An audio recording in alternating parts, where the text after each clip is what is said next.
திரு ராஜகோபால், விஜயை காப்பாற்றுவதற்கு பாஜக முயற்சிக்குதா? அப்புறம் இந்த குழுவனுடைய நோக்கம் என்ன அப்படின்னு? குழுவை அமைக்கிறது ஒரு புதிய சம்பவம் கிடையாது. அதாவது மகாத்மா காந்தியே அந்த காலத்திலேருந்து காங்கிரஸ் ஒரு பெரிய சம்பவம், பெரிய பிரச்சனை இருக்கும் பொழுது இந்த மாதிரி குழுக்களை அனுப்புவது ஒரு வாடிக்கையா இருந்தது. இப்போ ஜலியன்வாலாபாக் எடுத்துக்கொண்டீங்கன்னா அப்போ கூட ஒரு குழு போச்சு. இப்போ வெளியிலேருந்து அந்த குழு வரும். ஜவஹர்லால் நேரு சில சமயத்தில் குழுவுக்கு தலைவராக இருப்பார். இல்லைன்னா சம்பாரனில் பிரச்சனையாக இருந்தால் ராஜேந்திர பிரசாதோ இல்லை வேற தலைவர்கள் அந்த குழுவில் தலைவராக இருப்பாங்க. ஆகவே இது ஒரு புதிய ஒரு வாடிக்கையாக நடக்கக்கூடிய ஒரு வழக்கம் தான். சரி, முக்கியமா இதுல பார்க்க வேண்டியது நம்முடைய தமிழ்நாடு காவல்துறை மிகவும் திறமையான காவல்துறை, மிகவும் திறமையான அதிகாரிகள் இருக்கின்றார்கள். உத்தரப்பிரதேசத்துல இருங்க, நான் சொல்றேன், அதுக்கும் பதில் சொல்றேன். அதுக்கும் பதில் சொல்றேன். நீங்க தேசிய கட்சிகள் இப்படிப்பட்ட குழுக்களை அனுப்புவது வாடிக்கையாக இருக்கும் ஒரு வழக்கம். ஆனால் பிராந்திய கட்சிகளுக்கு அப்படிப்பட்ட ஒரு வழக்கம் கிடையாது. ஏன்னா உங்களுக்கு உத்தரப்பிரதேசல என்னங்க இருக்கு இடம்? அவங்களுக்கு எல்லா இடத்துலயும் இடம் இருக்கு. உங்களுக்கு என்ன இருக்கு அந்த இடத்துல இன்ட்ரெஸ்ட்? இப்போ என்ன கேள்வி? தமிழ்நாடு காவல்துறையை பொறுத்தவரைக்கும் உத்தரப்பிரதேசம் மேல அக்கறை இல்லனா அப்ப நான் இந்தியா இல்லையா? நீங்க உத்தரப்பிரதேசம் அவரும் இந்தியா நானும் இந்தியங்க. இல்ல நீங்க அப்ப இந்திய ஒருமைப்பாட்டுக்கு எதிராக ஒரு ஐஏஎஸ் அதிகாரி பேசலாமா? எப்படி முன்னாள் ஐஏஎஸ் அதிகாரி?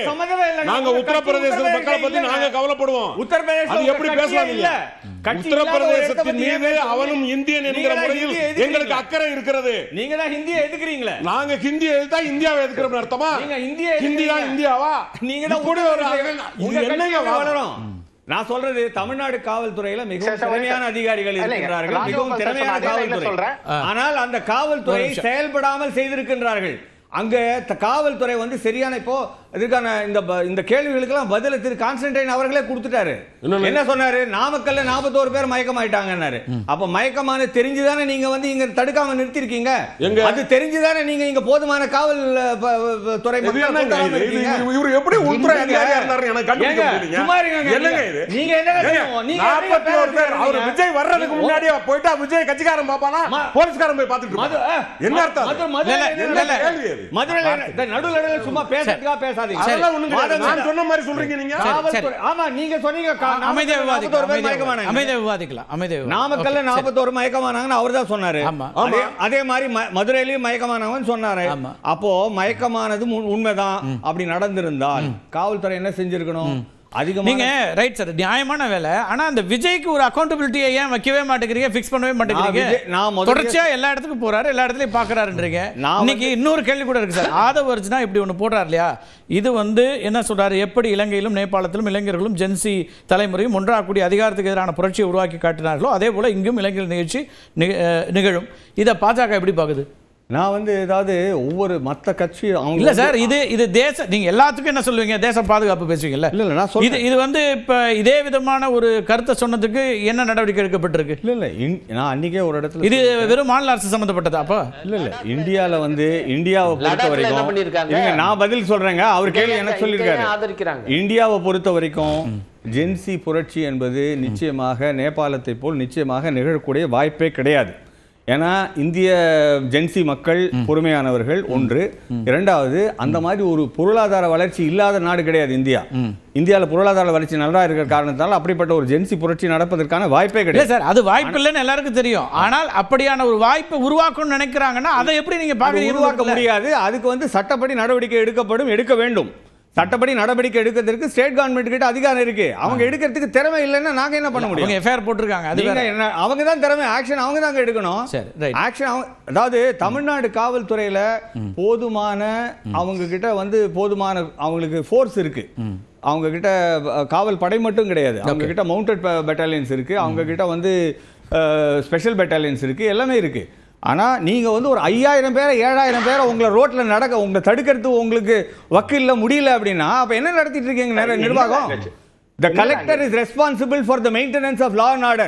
இதுதாங்க போலீஸ் ஆக்ட். காவல்துறையை நிர்வகிச்ச உள்துறை செயலாளர் அந்த ஒருத்தர் இந்த வார்த்தைகளை பயன்படுத்துறீங்க. காவல்துறைக்கு எதிராக நான் காவல்துறைக்கு எதிராக சொல்லல. காவல்துறைக்கு சுதந்திரம் கொடுக்கலன்னு சொல்றேன். காவல்துறைக்கு நீங்க சுதந்திரம் அரவிந்த் குறுக்கிட விரும்புறீங்க. காவல்துறை அரவிந்த் என்ன சொல்ல விரும்புறீங்க? காவல்துறை சுதந்திரமா செயல்படணும்.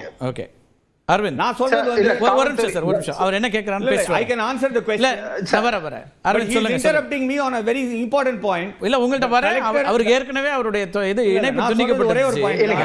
The collector சார் வந்துங்க, the collector is responsible for the maintenance of law and order. சரி. கலெக்டர் வந்து இதுவரைக்கும் ஒரு ஸ்டேட்மென்ட் கொடுக்கலங்க இதுவரைக்கும். கலெக்டர் ஏங்க பயந்துட்டு இருக்காரு?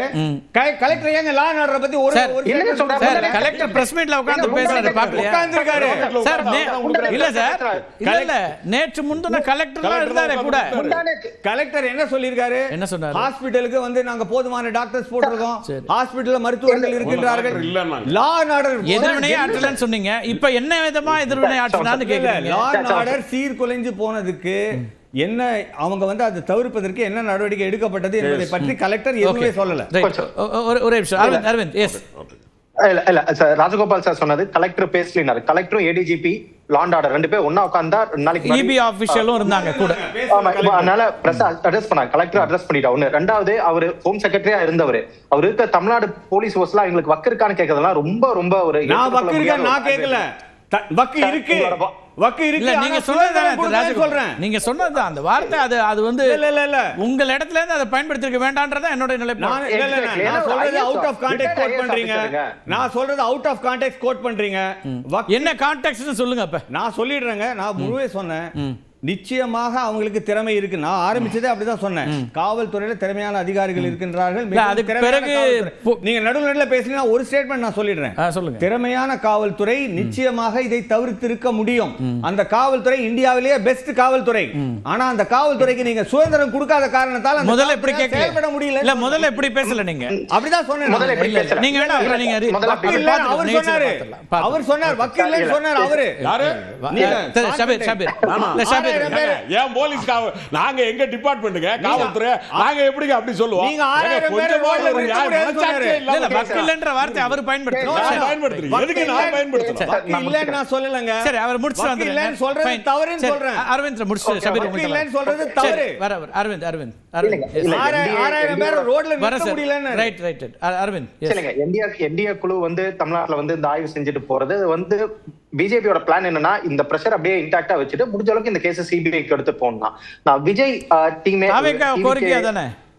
அதான் எனக்கு அதான் நான் சொல்றேன். டிவிக்கே அங்கதான் தப்பு பண்றாங்களோன்னு தோணுது. த மொமெண்ட் நீங்க சிபிஐ போனீங்களா, நீங்க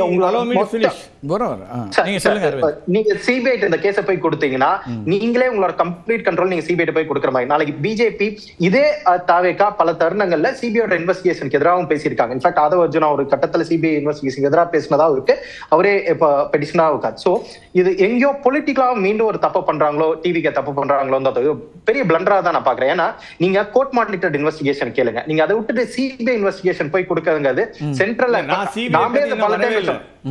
இல்ல அவர் தாவேக்கா பத்தி சொல்லிட்டு இருக்காரு சார். அவரு இல்ல சார் தாவேக்கா பத்தி சொல்றாரு சார். ஒரு நிமிஷம் இருக்கு சார், நான் பேச விட்டீங்க, ஒரு லைன் முடிச்சிடுறேன் நான் சார். ஒரு நிமிஷம் சார், அவர் இப்பதான் அவர் வராரு, இணைப்பே கிடைக்காம இருந்துச்சு. ஒரு நிமிஷம் முடிக்கட்டும். அதனாலங்க இது ஒரு மீண்டும் ஒரு பிளண்டரா தான் பாக்குறேன். அட் எண்ட் ஆஃப் தி டே கோர்ட்ல தான் கோர்ட் தான் அந்த முடிவு எடுக்க போறாங்க.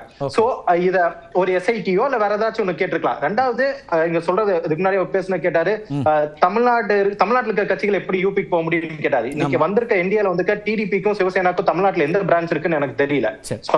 அவர் சொன்னது இல்லங்க, பாஜக வந்து தேசிய கட்சி, அதனால தமிழ்நாட்டுல எங்களுக்கு வந்திருக்காங்க. டிடிபியும் சிவசேனாவும் கூட சேர்ந்து வந்திருக்காங்க, எங்களுக்கு தமிழ்நாட்டுல பிரான்ச்சா இருக்குன்னு கேட்டுருங்க. சரி, ஓகே.